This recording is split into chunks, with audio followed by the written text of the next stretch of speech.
Babak baru pensiunan PNS, dapat dana segar dari alokasi dana pensiunan, anggota DPR.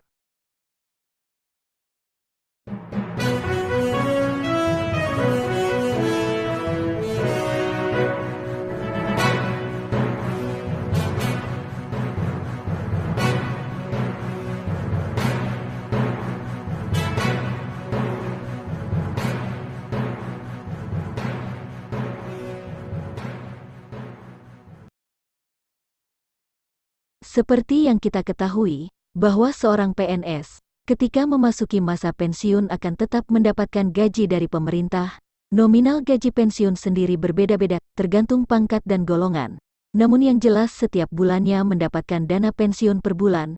Ini memberikan keuntungan tersendiri kepada para pensiunan, karena pendapatan mereka akan terus bertambah per bulannya.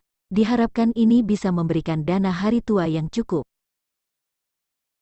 Merujuk pada data Kemenkeu, jumlah anggaran negara yang diterima setiap bulan akibat sistem pensiun PNS, TNI, Polri mencapai 2.929 triliun, besaran pensiunan PNS. Mengenai besaran pensiunan pokok PNS, diatur dalam Peraturan Pemerintah Nomor 18 Tahun 2019, tentang penetapan pensiun pokok pensiunan PNS dan janda, duda. Besaran setiap pensiunan yang diterima PNS, akan berbeda-beda tergantung dari kelas jabatan di masa akhir pensiun.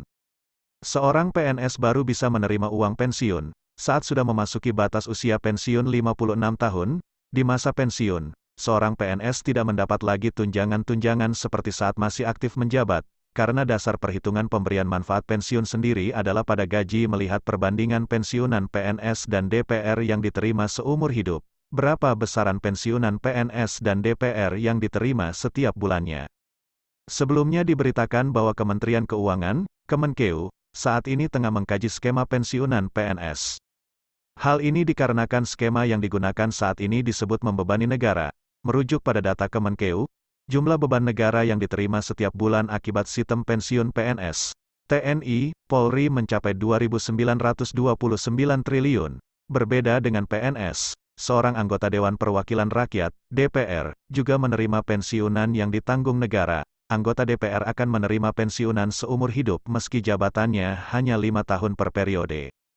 Mengenai pemberian uang pensiunan DPR sendiri termaktub dalam UU Nomor 12 Tahun 1980, tentang hak keuangan, administratif pimpinan dan anggota lembaga tertinggi, tinggi, negara serta bekas pimpinan lembaga tinggi, tinggi, negara dan bekas anggota lembaga tinggi negara.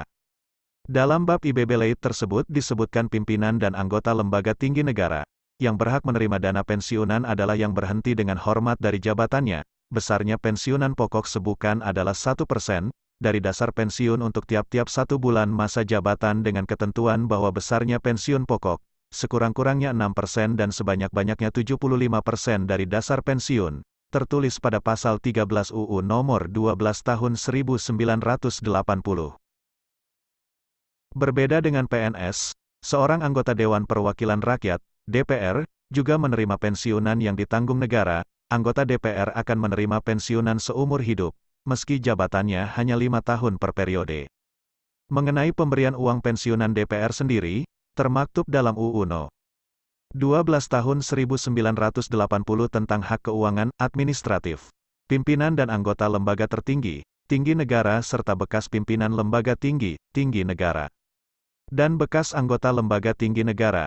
Dalam bab 1 BBLE tersebut disebutkan pimpinan dan anggota lembaga tinggi negara, yang berhak menerima dana pensiunan adalah yang berhenti dengan hormat dari jabatannya.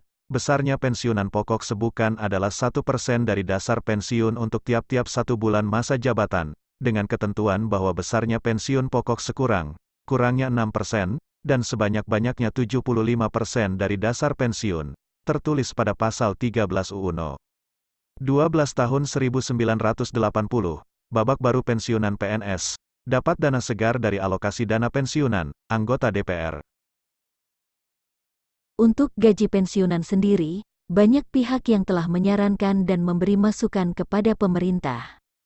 Untuk dana pensiun segera ditingkatkan, salah satunya adalah organisasi para pensiunan, yang meminta pemerintah untuk menaikkan secara layak gaji pensiunan. Di tengah ekonomi yang seperti saat ini, rasanya sangat pantas Sekali ketika para pensiunan mendapatkan kenaikan gaji, hal itu senada yang disampaikan oleh politikus senior Rijal Ramli, yang menyarankan pemerintah untuk menaikkan gaji pensiunan, guna mendongkrak daya beli masyarakat, yang sejalan dengan pemulihan ekonomi nasional. Jika Anda merupakan pensiunan PNS, atau mengenal pensiunan PNS, maka video ini mungkin akan memuat kabar gembira. Diberitakan bahwa Menteri Keuangan Sri Mulyani berencana untuk mengubah skema gaji PNS dan pensiunan dengan skema fully funded. Apakah ini berarti gaji pensiunan PNS 2022 bakal naik? Pertama, mari kenali dulu skema fully funded yang menjadi rencana dari Menteri Keuangan Sri Mulyani ini. Uang pensiun PNS akan diambil dari presentasi take home pay. Dan pembayarannya juga dilakukan patungan antara PNS dan pemerintah. Nantinya, menurut perhitungan dan perkiraan, angka yang diperoleh pensiunan dan PNS akan lebih besar daripada skema yang saat ini digunakan. Hal ini dianggap sebagai salah satu bentuk bagian reformasi birokrasi yang terus dilakukan pemerintah. Meski demikian, yang harus dipahami oleh PNS adalah bahwa iuran yang dibayarkan setiap bulan juga akan meningkat. Jadi pada dasarnya, peningkatan besaran dana pensiun yang diterima juga akan meningkatkan iuran yang harus dilakukan setiap bulan, hingga seorang memasuki masa pensiun.